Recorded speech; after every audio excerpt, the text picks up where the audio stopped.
Everybody and welcome. So today I'm going to show you guys my 55-gallon freshwater tropical tank. I've had this tank up, oh goodness, a few months. Oh goodness, probably more than a few months. Yeah, I've had it up for a while, 3-4 months, 5 months, pushing that. So I haven't made a video on this tank, mainly because I really was neglecting it for a while, and it was covered in algae, and it looked terrible. Yeah, and I just really wasn't proud of it. So I'm basically trying to mend it. Do a quick overview of this tank, and you guys can get a picture of what I'm running on the tank. For a substrate, we'll go down and look at this first. And there we go.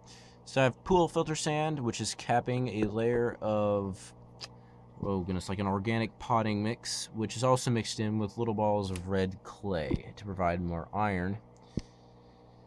Going on the rest of the equipment, we have a heater back here. I don't remember how many watts it is. It's just kind of a heater. I just don't really pay attention to that anymore. And over here, I have a filter. I got this used, so I have no idea what type or how many gallons it's supposed to filter, but it's a good filter. I've been using on this tank for quite a while. And then over here, I have the other filter. This is good for a 40-gallon tank. Has a bio wheel, carbon filter, and I actually put in a pantyhose thing completely filled with peat. And the peat I'm using to lower the pH of the tank.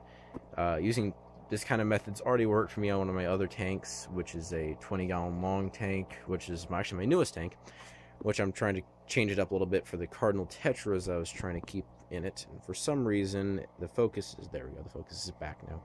It is back. Alright, so we'll talk a little bit about the decorations of the tank and the plants. So here I have a giant piece of driftwood.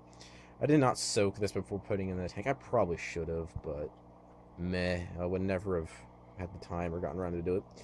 Some of these fish I've had for quite a while. I have one turquoise rainbow fish left. I had 3 in total, and now 2 of them died, and I'm stuck with the least colorful of these rainbow fish. I'm pretty sure this one's also a female. Just kind of on her lonesome. Or it could have been the least dominant male. I don't really remember. So yeah. This basically made a blog post about what happened and why I've lost so many of these. Basically, why I lost these fish in particular, and some of these other fish that were in here. Link to that will be in the description. You can read up all about my experience with that and what I think caused it. For the oh yeah, then I have some Rummy-noses. I think I have 5 left. I'm on like a death spree because of what happened when I put these guys in a temporary storage tank when I took down this tank very recently and reset it up with the pool filter sand and the red clay. Yeah, so that's all in my blog post. Link to that will be in the description again. So yeah, Rummy-nose tetras, they're not very hardy at all. But you know, these guys are survivors. I'm adding a couple more. I'll show you these guys later, but I'm adding a couple more. I have 4 Serpe tetras, 2 long-finned ones. That's one of them. Then there's the other normal one back there. The other long-finned one, which looks amazing, is right here. Look at his fins; they're huge. Beautiful, beautiful tetras. They are very, very hardy. The ones I have up here are looking really good. I could probably put them in right now and they'd be fine, but I might as well wait, because why not?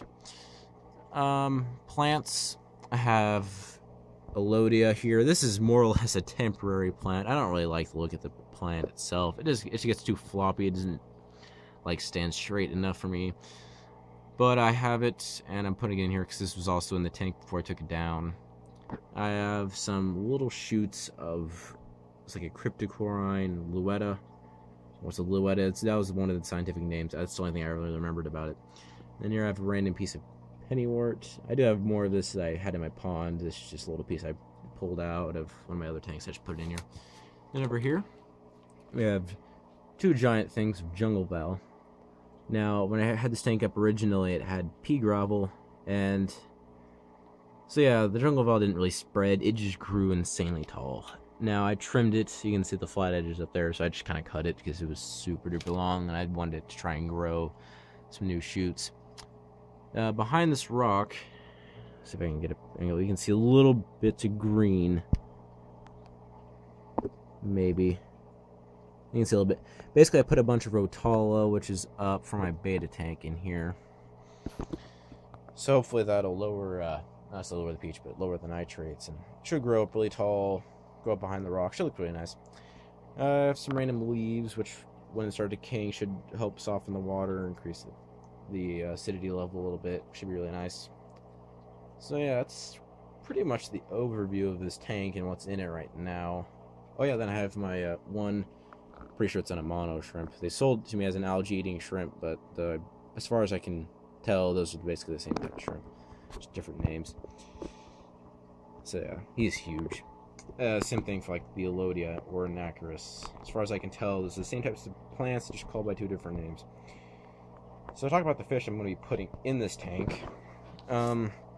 Here I have the 3 more Serpes. It's like 3 for $5.99, relatively cheap. And these guys are huge, like massive, and they look really good. They're probably ready to go in this tank. Honestly, they look just as healthy as the ones that are in the tank already. Here I have 2 Rummy-nose tetras. These are the last 2 they had at the store, so I didn't really have much option about getting a lot of them. But I got them. They look really stressed out. These guys are not very hardy though, so I'm doing a slow acclimation with these guys. Same thing for these guys, which are discus, and I am so pumped about these guys. They look awesome. Their colors aren't that great. Like this guy on the left, his colors did not look like this at all at the store. He is much darker, had more blue to him. Same thing with this guy on the right. He was lighter colored and had more blue on him. Wow, okay. I just almost repeated myself there. So yeah, slow acclimation. I'm probably going to acclimate them for about a couple of hours because I don't want to lose any more fish, because I'm tired of losing tetras because they just take forever to adjust to the pH, which is why I'm using peat. I'll make a blog post and a whole video showing you guys the process that I'm doing to lower it, and all that'll be great. I'll talk about that at a later date. Then there's my random terrible bunch of Java fern. It's covered in algae. So yeah.